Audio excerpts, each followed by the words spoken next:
Maayong hapon bay, dugay ko ni mata karong adlaw, mga udto. Nga na ko'y shoot 2:30 bunyag. Then what happened was kanang nagbarog na ko kay para makasugod na ko. Nya human ni higda ko balik. Una siya. Karon nagdali na ko niya ang nakakuha sa schedule is 2:30 akong schedule karon mag-shoot and then kuha na siya 2:28 ko maabot. Sunday pag intro niya bunyag man sa simbahan Armenian.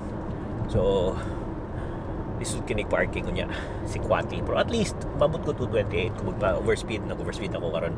Wag overspeed ko maabot ako mas early, but careful ko kayo kasi mga pulis wala disente ko tanawon ba. Sige bye, magdali sa ako. Abot ako rin sa Docklands and naka-parking na ako siya somewhere here, but the thing is I'm not gonna bring my camera. Maybe should I don't know.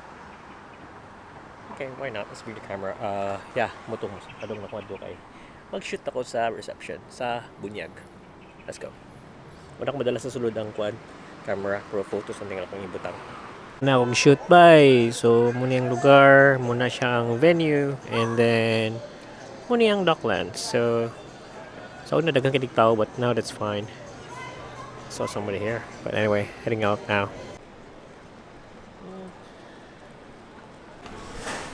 So manata sa shoot karon bay, and padong nako uli kanang padong nako uli. It's around 6:30, so it's dark kay winter.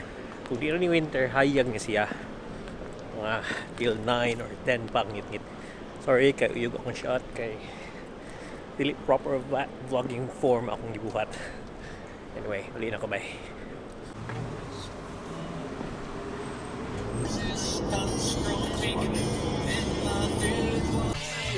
Fox fan in there, man.